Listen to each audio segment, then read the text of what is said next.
Bom, pessoal, hoje eu vou mostrar a vocês onde está o domingo na Bíblia. Muitos estudiosos da Bíblia, eles dizem que o dia que os cristãos devem guardar, assim como os judeus, é o sábado. Mas será que é isso mesmo que a Bíblia e o Novo Testamento ensinam? Nós vimos em Atos 15 que os apóstolos se reuniram no Concílio de Jerusalém e decidiram que os gentios que estariam se convertendo à fé, eles não seriam obrigados a seguir a lei de Moisés. Aí eles vão argumentar, mas o sábado ele não é da lei de Moisés, ele é anterior, porque o próprio Deus guardou o sábado quando ele fez a criação. Pois bem, nós vamos argumentar e nós vamos ver que o domingo ele não comemora a velha criação como o sábado, mas a nova criação que ocorreu com a ressurreição de Jesus Cristo. Em primeiro lugar, nós vamos dizer o que é domingo. Dominus, em latim, significa Senhor, assim como Kyrie, em grego. Por isso que em latim se chama domingo, dia do Senhor, e no grego Kyriake, que é domingo. No calendário juliano, esse dia do Senhor, ficou como o primeiro dia da semana. Será que a Bíblia ensina isso? Eu estou aqui com uma Bíblia de Genebra e também estou com alguns livros históricos, onde nós podemos ver que já desde o primeiro século, o domingo, ou o primeiro dia da semana, já é guardado pela cristandade. Ela não é uma invenção de Constantino, não é uma invenção de Roma, não existe decreto dominical ou não é uma obra de Satanás.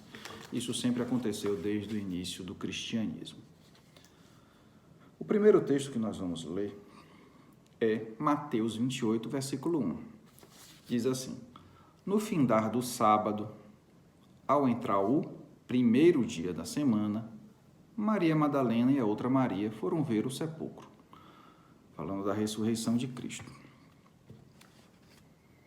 Bom, em Marcos 16:1 você também pode ler a mesma coisa.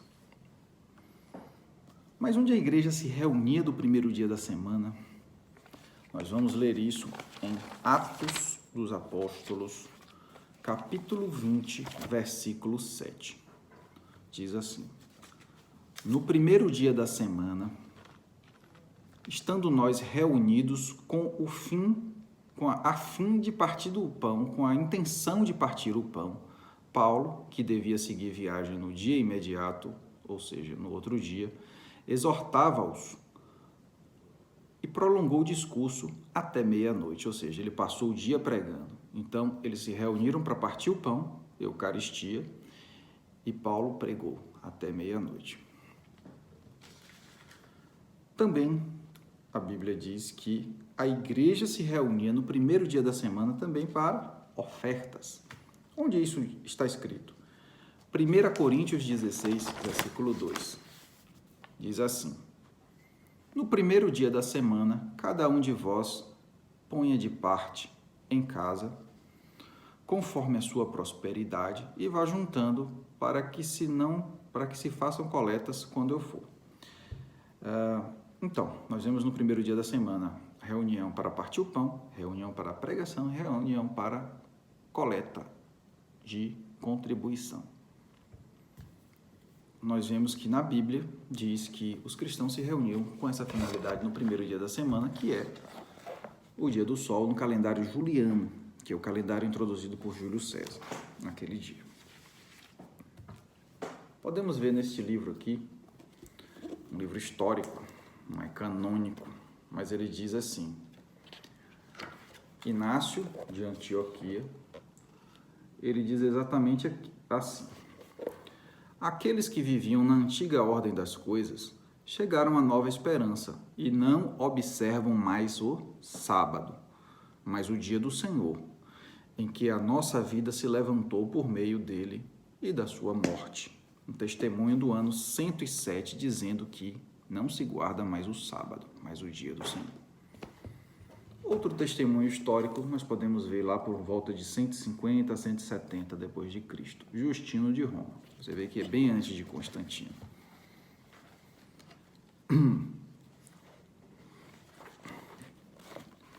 Ele diz aqui, ó. No dia que se chama do Sol, primeiro dia da semana no calendário juliano, nós vimos, celebra-se uma reunião de todos os que moram nas cidades ou nos campos. E aí se leem, enquanto o tempo o permite, as memórias dos apóstolos, ou seja, os evangelhos, e os escritos dos profetas, ou seja, o Velho Testamento. Portanto, nós temos aqui provas na Bíblia e provas na história de que os cristãos guardavam desde sempre o primeiro dia da semana e não o sábado como os judeus. Se você gostou do vídeo, você curta, compartilhe com seus amigos, principalmente aqueles que dizem que devemos guardar o sábado e que existe decreto dominical, essa coisa da besta ou invenção de Roma e coisa e tal. Nós vimos claramente aqui que está na Bíblia. Tchau.